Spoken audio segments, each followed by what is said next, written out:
Hello बच्चों, कैसे हैं आप सब। स्वागत है आपका क्लास 12th ज्योग्राफी क्लास में।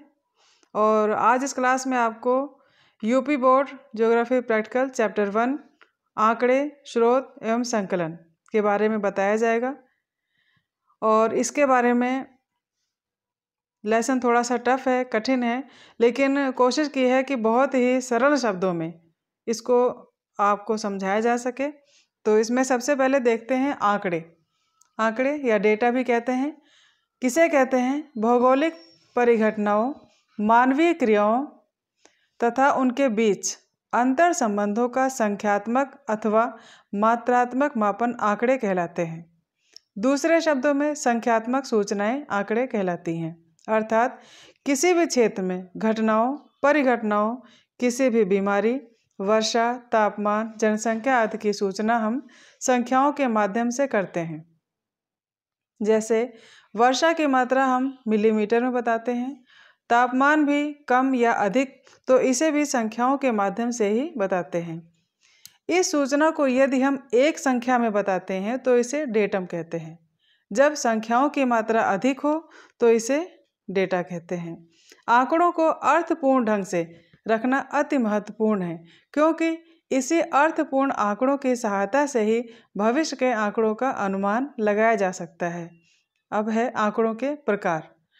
आंकड़े दो प्रकार के हैं। प्राथमिक आंकड़े, जो आंकड़े प्रथम बार व्यक्तिगत रूप से अथवा समूह द्वारा किसी संस्था या संगठन द्वारा एकत्र किए जाते हैं, उन्हें आंकड़ों को प्राथमिक स्रोत कहते हैं।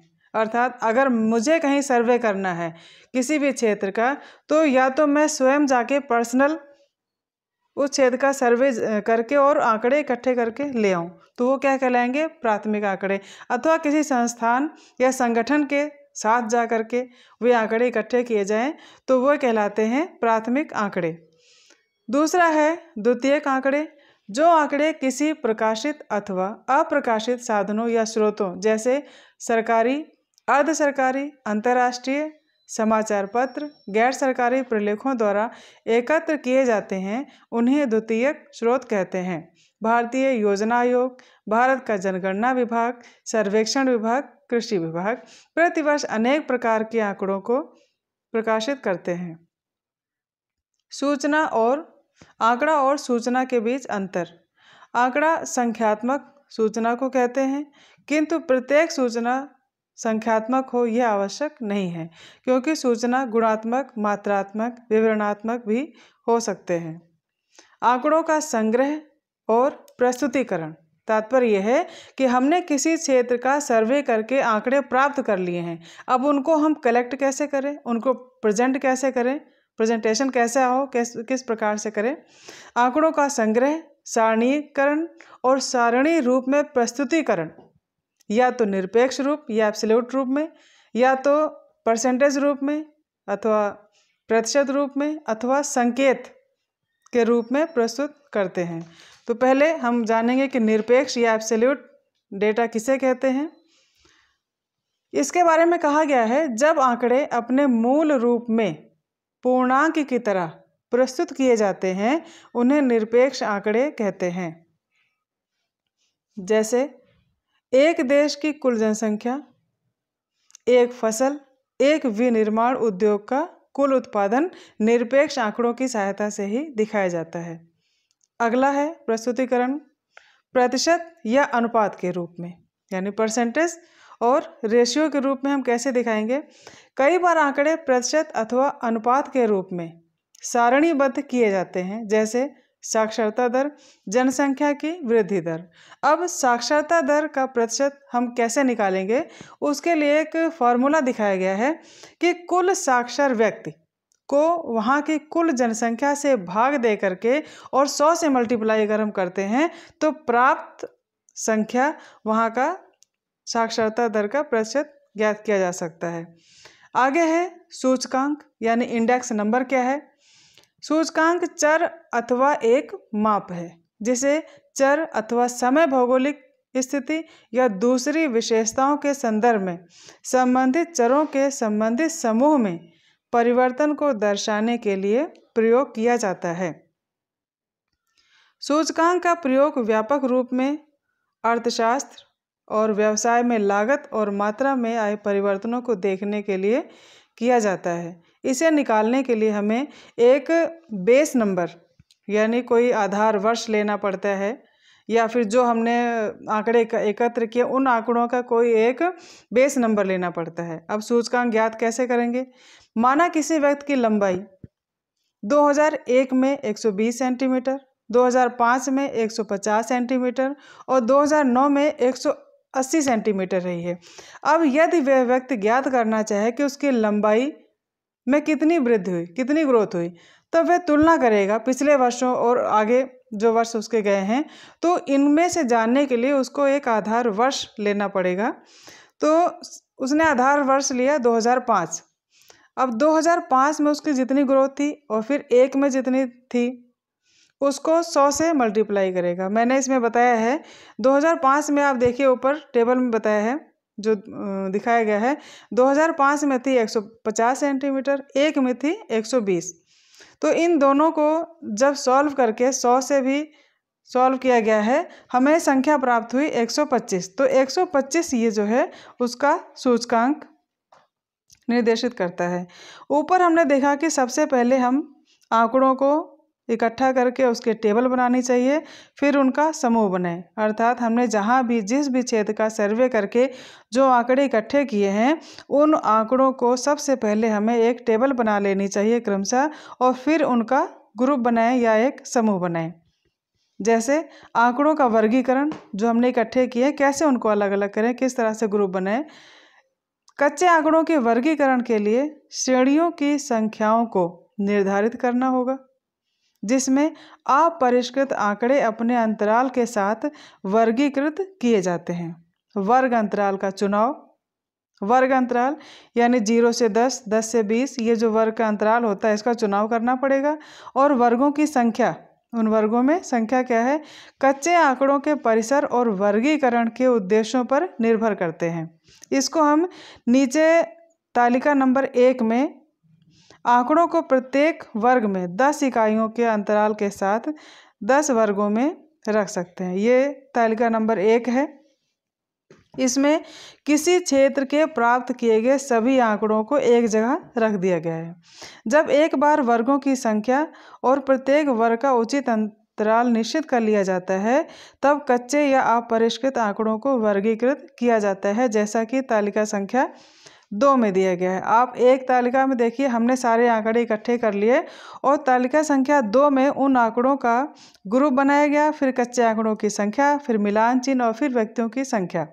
अब इस तालिका नंबर 2 से हमें क्या ज्ञात हो रहा है, देखिए पहले कॉलम में इस तालिका के यानी तालिका नंबर 2 के प्रथम कॉलम में प्राप्त आंकड़ों के ग्रुप बनाए गए हैं। ग्रुप में 0 से 10, 10 से 20, 20 से 30, ये मैंने छोटी टेबल करके ही बनाई है। बुक में आपको पूरी की पूरी टेबल है। ये मैंने सिर्फ आपको समझाने के लिए ही यहाँ पर कि इसमें किस कॉलम में क्या है और कैसे बनाया गया है संक्षेप में बताया है। तो बुक में आप कंप्लीट देख सकते हैं। तो कॉलम 1 में ग्रुप बनाए गए हैं। द्वितीय कॉलम में प्राप्त कच्चे आंकड़े 2, फिर 2, फिर 9, 6, 10, 15, 18, इस तरह से जो हमें आंकड़े प्राप्त हुए उन आंकड़ों को रखा गया है। तृतीय कॉलम में मिलान चिन्ह या टैली मार्क्स भी कहते हैं, जिसे बनाना बहुत ही आसान है। जब हमें नहीं आता तो लगता है तो बहुत ही टफ है या बहुत ही मुश्किल है, लेकिन बच्चों टैली मार्क्स या फिर कोई क्वेश्चन सॉल्व करना जब तक हम उसमें इंटरेस्ट नहीं लेते हैं हमें नहीं आता है। तो द्वितीय कॉलम में संख्याएं 4 बार प्रस्तुत की गई हैं। द्वितीय कॉलम में देखिए ये जो कच्चे आंकड़े हैं 0 से 10 ग्रुप वाले कितनी बार संख्याएं हैं, 2, 2, 9, 6, ये कितनी संख्या है, 4। तो 4 संख्याओं का टैली मार्क्स बनाने के लिए हमने ये 4 लाइनें बना दी हैं। कॉलम नंबर 4 में जितनी संख्या है उनकी संख्या लिख दी गई है। तो संख्याएं कितनी है, 4 हैं। 4 लाइनें हमने खींच दी और संख्याओं की संख्या 4 लिख दी है। इस प्रकार टैली मार्क्स में 4 लाइन बनाकर कॉलम 4 में उनकी संख्या लिख देते हैं। यदि संख्याओं की आवृत्ति 5 बार है तो 4 लाइन खींचकर फिर ऊपर से बाएं से दाएं नीचे की ओर क्रॉस लाइन बनाते हैं।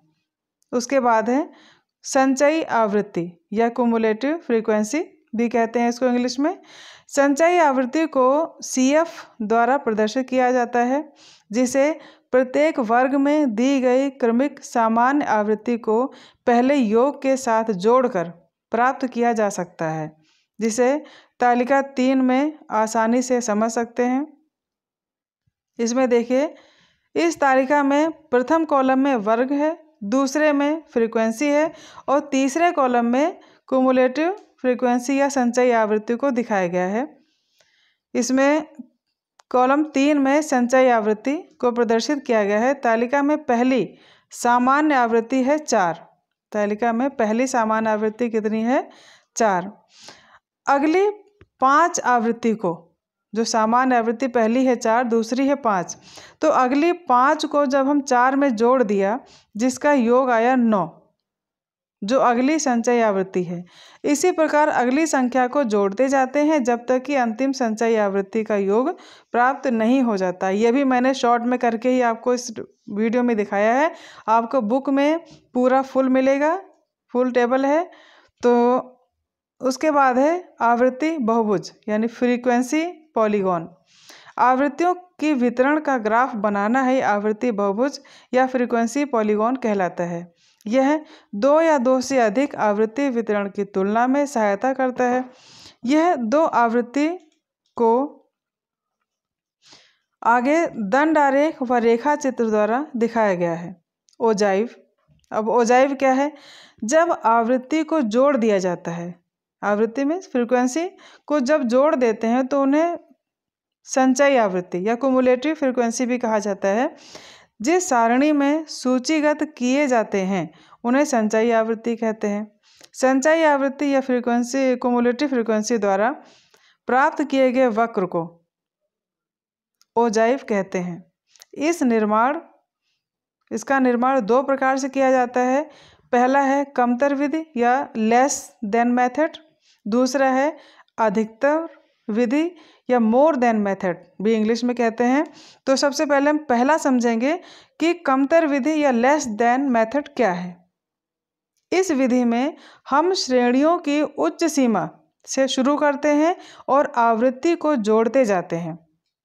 जब इन आवृत्तियों को अंकित किया जाता है तब हमें एक उभरता हुआ वक्र प्राप्त होता है, जिसे तालिका 4 और चित्र 1 में दिखाया गया है। देखिए, इस तालिका में लेस देन मेथड में दिखाया गया है। तालिका में 10 से कम कितना है? 4 कुमुलेटिव फ्रीक्वेंसी, 20 से कम है 9, 30 से कम है 14 और 40 से कम है 21, 50 से कम है 27 कुमुलेटिव फ्रीक्वेंसी। इसको हमने इस डायग्राम में जो दिखाया है रेखा चित्र के माध्यम से, तो आप देखेंगे इन सभी कुमुलेटिव फ्रीक्वेंसी को 4, 9, 14, 21 और 27 को जब एक पॉइंट के द्वारा दिखाएंगे तो हमें नीचे से ऊपर की ओर यानी बाएं से दाएं ऊपर की ओर एक उभरता हुआ वक्र प्राप्त होता है।